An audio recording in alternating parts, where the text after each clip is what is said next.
solve climate change will move humanity closer to a regenerative future. Climate change is the greatest challenge humanity has ever faced. This is not an alien attack or a monster from the deep seas. It is a crisis of our own making. Nearly everything we do as a species, everything our economy produces and consumes, emits greenhouse gases that are warming the planet and causing catastrophic climate change.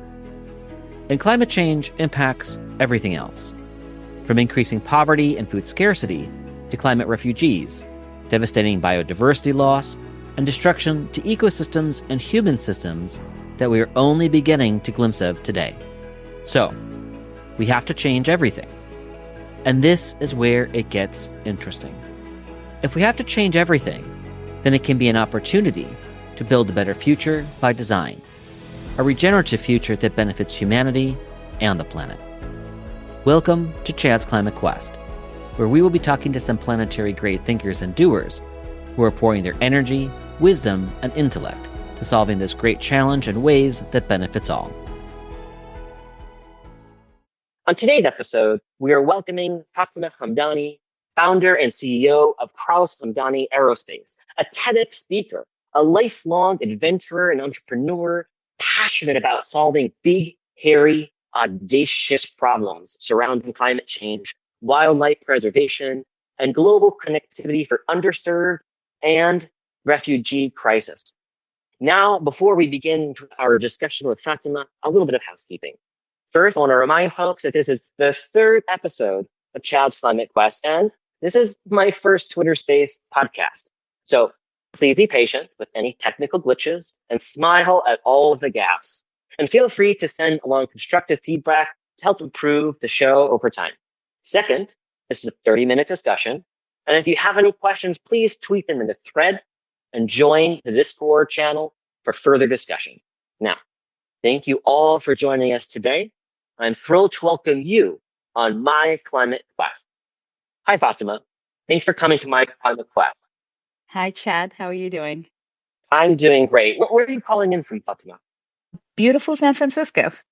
Oh, wonderful. You're very close. I'm just up north in Sonoma County, in wine country for the week. Oh, perfect. Wonderful. Yeah, it is gorgeous up there, and the weather right now is supposed to be perfect. It's beautiful, breathtaking. But for today, we're transporting our waves across the internet to learn more about the great work that you're doing. So, Fatema, Kraus Hamdani Aerospace, your baby, has created this aerial technology to enable global connectivity and insights that benefit all life on our planet. And I love this, our planet and beyond.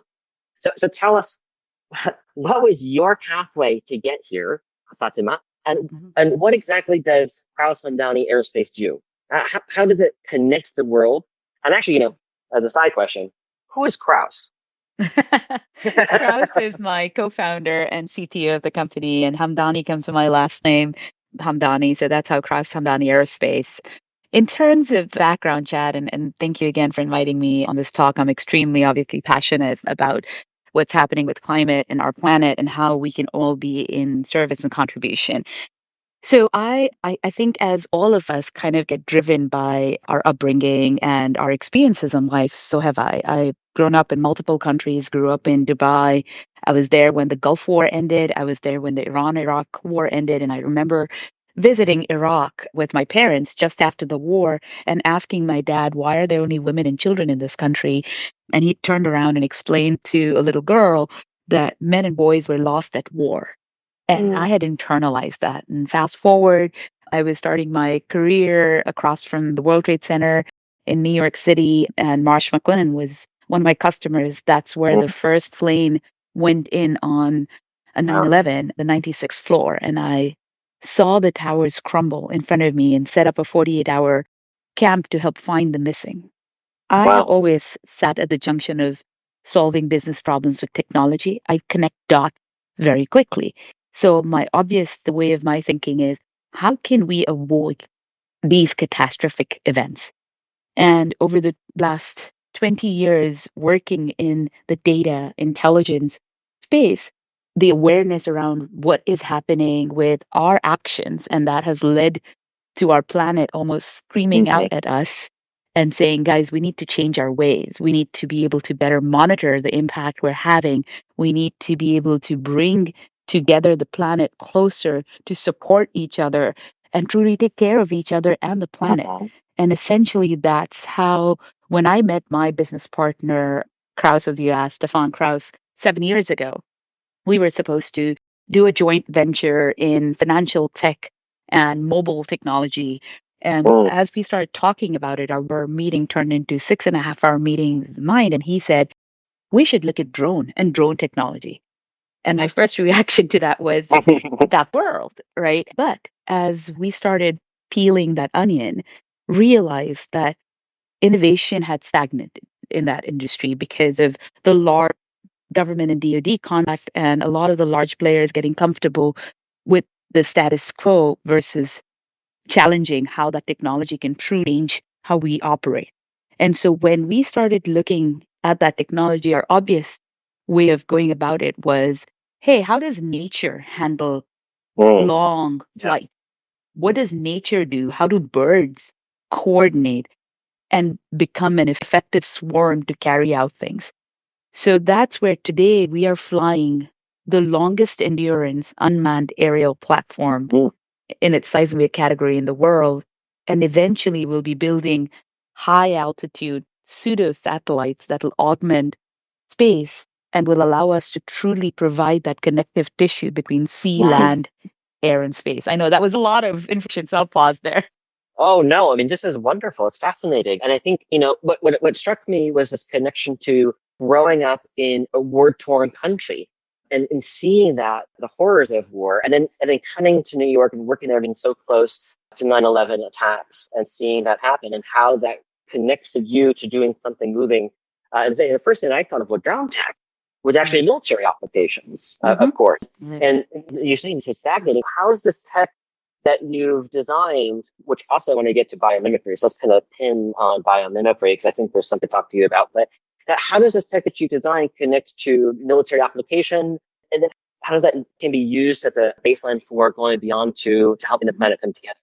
Sure. And let's come to the first aspect of it that you questioned, which is war and military applications. When a country is at war, the last thing that country is going to be worried about is climate change.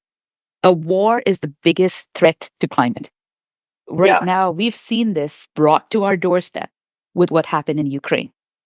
Secondly, when you look at what happens when a disaster, a natural disaster, hits a country, again, the last thing folks are worried about is, are we carbon neutral at this time when we need to send resources to the ones that have been impacted the most? And so all of this works hand in hand. And that's why we knew as a startup that is going to be pushing the boundaries, we needed funding, we needed support, and we needed challenges to truly make the technology robust to then support the other use cases. We're a triple bottom line company. And for me, triple bottom line means slightly different than what normally triple bottom line is defined as. People, planet are the core. The third, instead of profit, I've been wanting to redefine it as prosperity. If we think about prosperity, we all prosper together. Every aspect of how we operate will think of prosperity across the board versus a certain smaller segment profiting from it. Right. So that was the foundation of our organization. And very heroically, my business partner and I said the mission of the company is saving lives, starting with the warfighters, civilians, wildlife anti-poaching, search and rescue, disaster management. And if we can shorten that gap between aerial data intelligence and decision making so that lives can be saved, we knew we would be solving for much more than what we set out to initially. And so that's how all of this kind of came about. And our mission and vision has guided us through the whole journey.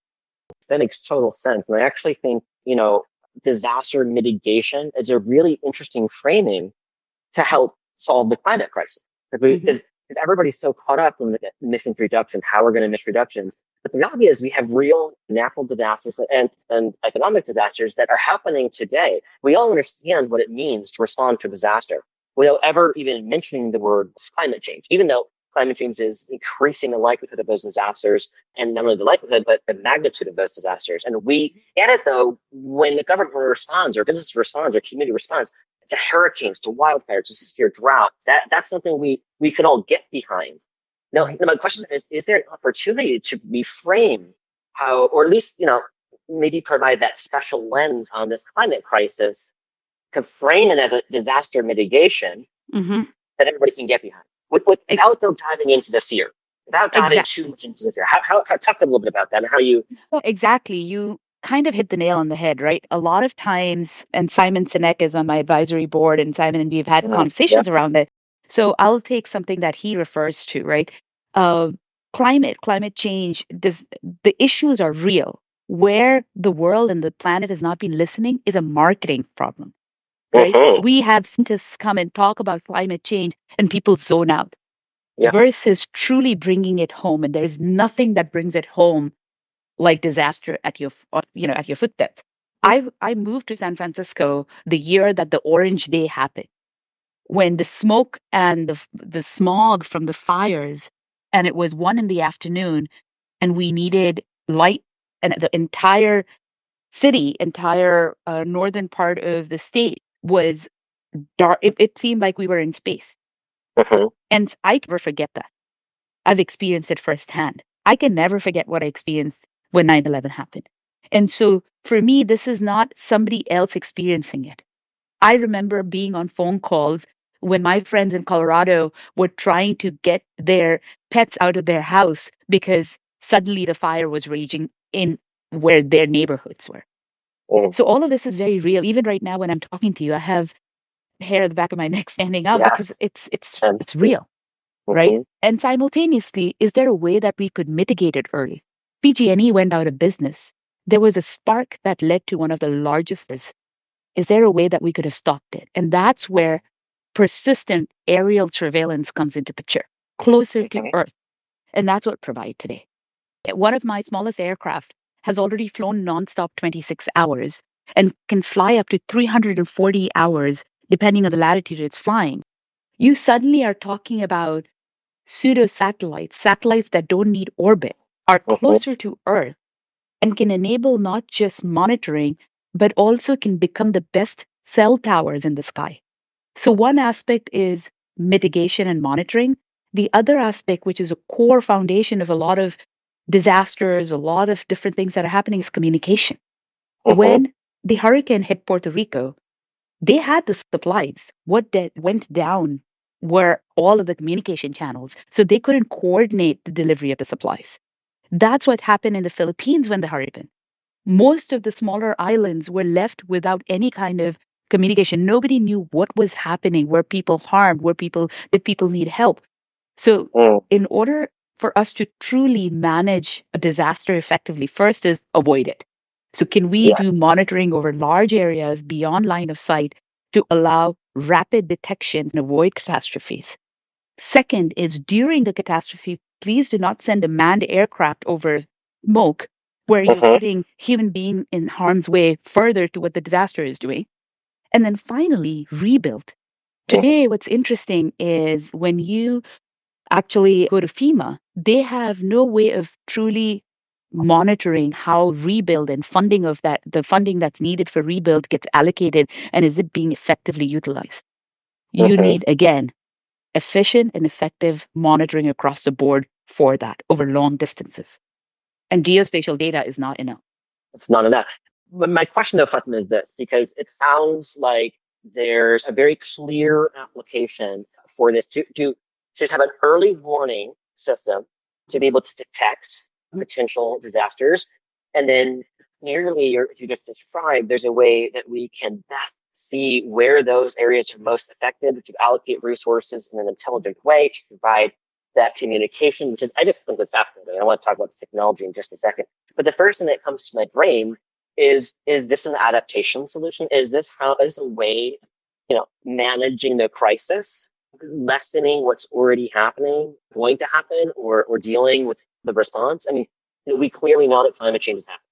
We need to stop emissions now. So stopping emissions is really the way to avoid disaster to start. But of course, that's not going to happen. I mean, unless you get right away. I mean, unless a higher power, divine, or life from another planet, right, comes down, which I want to talk about what you mean about beyond as well. That this planet, but listen, to force this issue, there's going to be emissions happening, and we got to reduce that. I mean, that's what my mission is: how to reduce those emissions. It's a question carbon. But the question I had is like, how does this technology? Is it the adaptation solution? Is this a way to manage the crisis? Sure. And thank you for asking that question, Chad, because what you can monitor, what you cannot monitor, you cannot manage. So today, I have started working with oil and gas, companies as well. But guess what? Monitoring methane, monitoring the Yes. greenhouse gases is extremely important.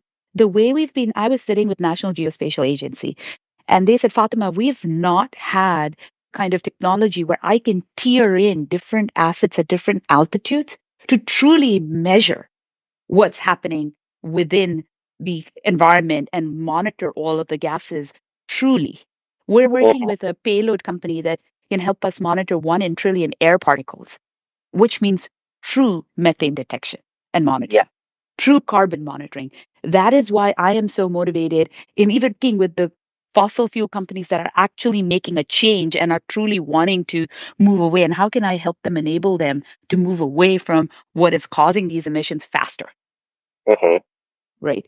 So we all have to work together. Yes, there are bad players, but there are players that actually want to change their tune as well.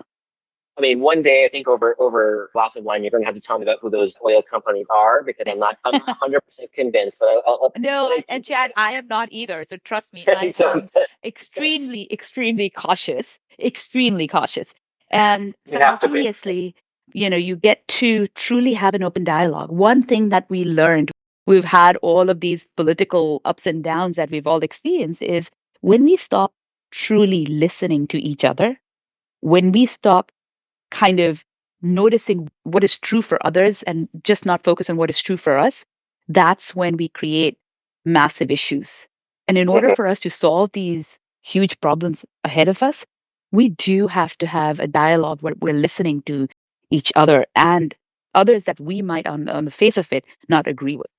I think you're spot on. And I think actually with your point around the military itself, we have to be working with militaries. It's realistic that yes, peace is that ideal that we all want from this planet. It's part of that regenerative future, in my vision anyway.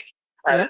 The reality is that you saw in Ukraine that wars will happen and they're terrible for the planet. And oil companies, to a certain extent, we do need to, particularly what you said there, which I think was so important, truly being able to measure methane, one of the most potent greenhouse gases. As we're learning more and more, has such a powerful impact on the short term increase of global warming. And it's so silly, Fatima, that so much is being leaked from the gas Mm-hmm. industry in pipelines that require practically nothing to fix. The problem is, where are those leaks? How do we monitor Yes. them? And I think this is a super interesting technology to help us get there. Exactly. And we don't shy away from those hard problems. And that's where Mm-hmm. I think one of the things, even when I've been in Davos at World Economic Forum, one of the things I keep bringing up in discussions is we can't sit on our individual islands and solve for problems. We truly have to come together and look at it in a holistic perspective of how are we going to do things differently together. Mm-hmm. Absolutely. And you talk about holistic. I want to go to that point because there is clearly this application for monitoring current emissions, which nobody understands well, or maybe rephrase that. There are many others who do, but I understand it very well. Dive against the models and trying to figure out what the baseline emissions are, how to mitigate. So I understand that very, very well. So clear application there, clear application, disaster management, early detection, prevention of this. But there's other issues as well that you use this technology for. We're talking about a regenerative system. We're talking about cascading benefits. There's clear benefits to biodiversity here. Tell me a little bit about how you've been using this technology in wildlife applications or protection applications and to preserve biodiversity. And Chad, we've been working with another partner, Zimbabwe partners, that have been looking at Zimbabwe. So it started with to monitor a rewilding of elephant. Right now, if you look at any of the anti-poaching solutions, even when money is thrown at them, they do the same what has been happening, put more feet on the ground. Well, the poachers are getting smarter. By the time the rangers get to the animal is already dead.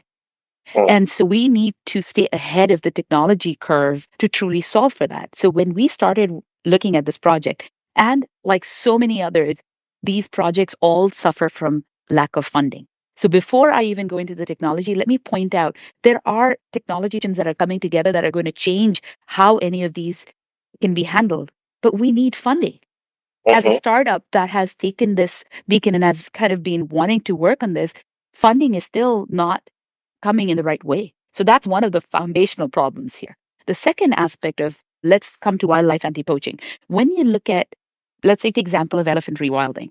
When elephants are moving in a certain way, you can monitor them and feed in algorithms that can actually flag when you see erratic behavior in an elephant. Before you spot a poacher, they spot and sense danger. And if you're Mm-hmm. able to truly detect that early on, you are able to send help before the poachers can get to the animal. And Yeah. again, you're covering large areas. You cannot cover that kind of area by foot or even by the ranger trucks that exist. You will always be lacking there. And so that's where a technology such as ours that can monitor large area beyond line of sight and constantly do so, and then have AI at edge that detect changes, that flag anything out of normal, and then not only do that, inform the rangers on the radio systems that they are available to be able to get them to the right spot at the right time. I've done a lot of work prior to drawdown looking at indigenous knowledge systems and connecting indigenous knowledge with scientific knowledge and developing these bridges. And what struck me was when you said this, it's a very sort of indigenous Hmm. knowledge basis for like what you just said, Exactly. like looking at how how biodiversity is responding to the environment, which Hmm. indigenous peoples have been doing for countless generations to Exactly. inform their decision making. And you're using a very similar approach. That's Yeah. fascinating. Right. And that's where, so for me, this started with my sister changed her entire career and moved into permaculture and regenerative Wow. agriculture. And one of the things that was loudest from her is how do we actually capture that knowledge?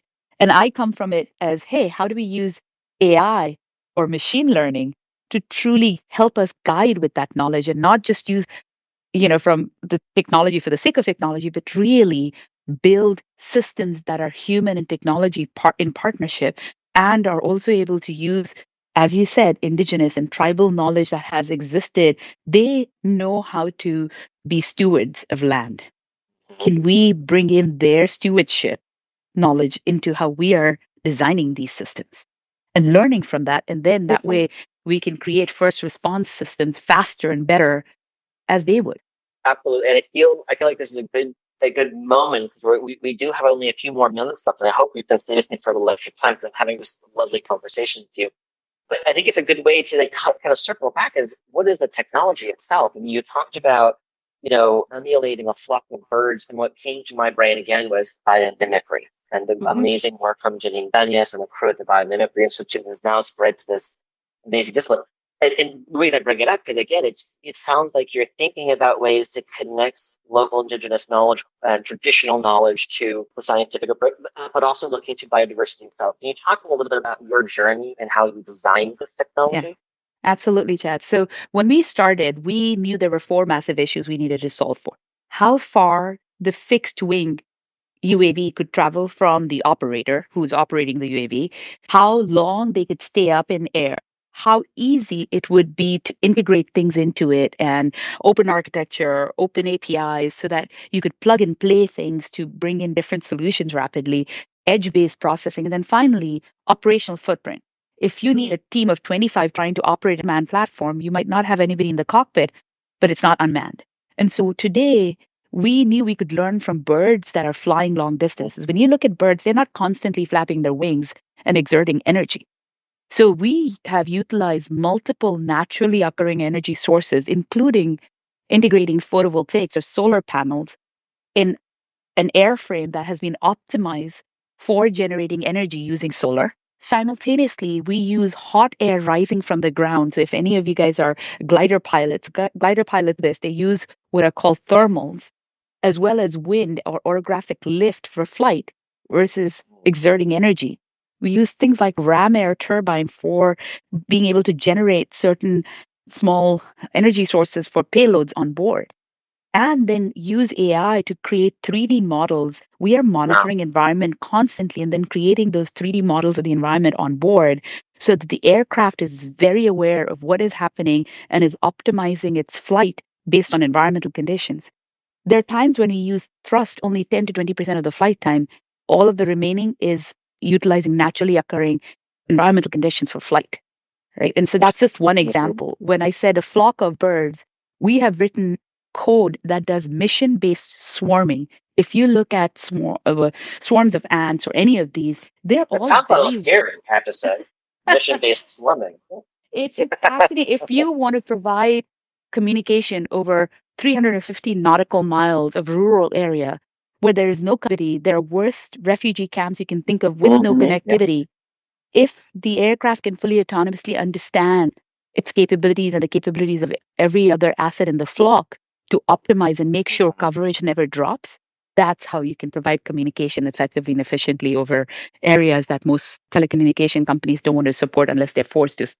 Right. I mean, it's so interesting because it sounds like such a futuristic technology. It sounds, I'm in, yeah, I am. I'm imagining my Star Trek, a lot of my Star Trek that it's being into right now, but it's right here today. You designed this, but bridging that sort of, you know, what I love about it is just bridging that traditional knowledge with the futuristic into something that's applicable today and that has so many applications. Mhm. A question I have for you, Fatima, again, is when we heard about Amazon using drones to for packages, but when you really start to think about it, well, it sounds like a nightmare scenario with tons of drones flying everywhere.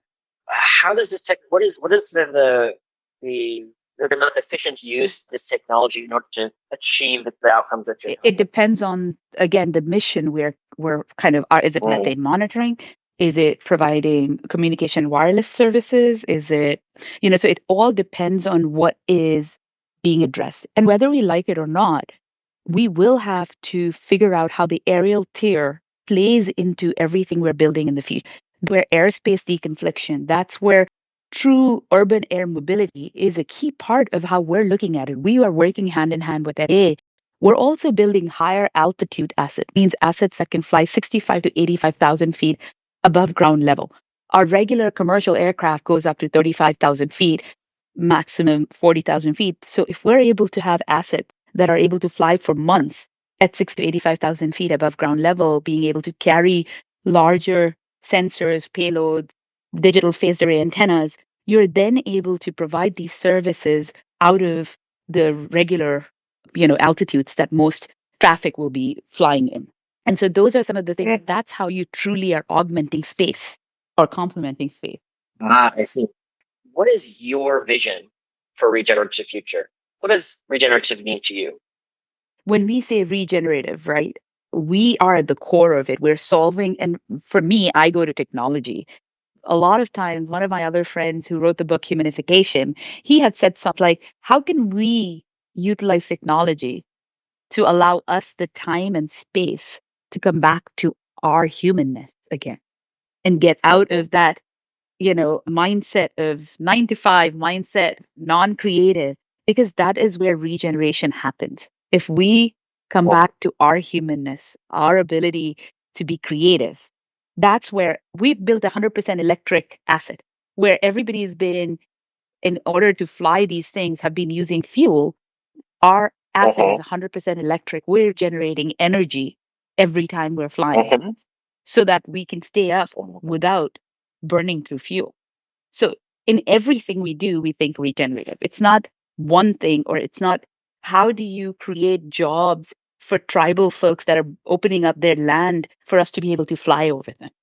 It starts with the Mhm. smallest thing to then, yes, it cascades out to the larger problems that we're, a lot of times we are so focused on the massive issues that we forget every day, how do we make a difference? And it starts with every day, every small change that we make. Thank you, Fatma. That was beautifully, like, could not agree with more. Let us all come together and embrace our humans in connection with nature, with all species on the planet, and build that blend of technology and our humanness in order to benefit people and planet. And I love that you're going beyond regenerative agriculture to really think about regenerative as an entire system, because that's the future when we think about every area of human activity as being regenerative. Thank you, Fatema Hamdani, founder and CEO of Kraus Hamdani Aerospace, an amazing life adventurer. I can't wait to continue this conversation with you soon. Well, that's it for today's episode of Chad's Climate Quest.